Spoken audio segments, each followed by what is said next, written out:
De qui il s'agit dans quelques instants, je l'espère. Voilà, et donc prime au Chalet Bonaparte offert par les établissements Paufilet, et puis une prime au sommet du vallon pour le premier, et également une prime pour le dernier, offerte par l'hôtel-restaurant du sommet, devant lequel nous nous trouvons pour l'arrivée donc de cette épreuve. On va voir dans quelques instants vraisemblablement arriver les premiers coureurs, et attention donc au véhicule en sens inverse bien sûr, car ça risque d'être très très fort dans le final.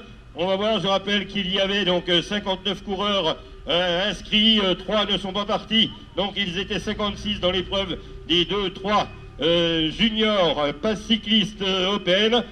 Donc nous avions bien sûr beaucoup de concurrents, alors que là nous avons les toutes dernières voitures qui y arrivent, et dans quelques instants on devrait avoir l'arrivée de cette épreuve. Rappelons également un petit peu le palmarès. Rappelons qu'en 2001 et 2002, c'était Scolamacchia qui l'avait emporté. Le coureur des tubes, Vincent Sonnet, était venu remporter la victoire en 2003. Le coureur de la SPTT de Mulhouse, alors que là nous devrions avoir, attention, une arrivée au sprint. Là ça va aller très très vite, avec 4 ou 5 concurrents ensemble donc pour le sprint, un sprint qui va être disputé très rapidement. Qui va l'emporter? Il y a un maillot noir, semble-t-il, du vélo club Sud-Movier-Kirch. Attention, le sprint est lancé maintenant, ça va à très très vive allure, et nous allons avoir la victoire de l'amicaliste de Besançon, vraisemblablement avec le dossard 52. Voilà la victoire donc de Lucas Madagnan.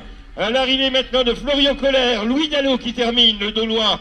Voilà, il y a encore des arrivées ici avec un coureur là avec le 34 et le 8 devant, c'est Simon Bolo de la Cétane, et le 38 avec le 23 maintenant qui termine. Il s'agit donc du coureur Alexandre Martin du Grand Besançon Bike, suivi de Lourd, le coureur du Vélo Club Pontois, Antonin Didier, le coureur du SCOD là qui termine. Et attention, ça sprint encore avec ici un sprint à 3 remporté par le numéro 24, qui n'est autre que le coureur Laurent Chalère de la pédale d'Alsace. Voilà donc victoire ici de Lucas Madagnan au sommet de ce ballon d'Alsace, qui viendra inscrire son nom sur les tablettes de cette épreuve. Encore des arrivées ici avec un coureur de l'amicale numéro 11, c'est Vincent Gérard, qui est suivi de Basile Combe, le coureur de la Sierstein. Et regardez, on sprint encore là pour en terminer avec ici donc le 54 devant le 13. 54 c'est Arnaud Schlinger. Le 13, il s'agit tout simplement de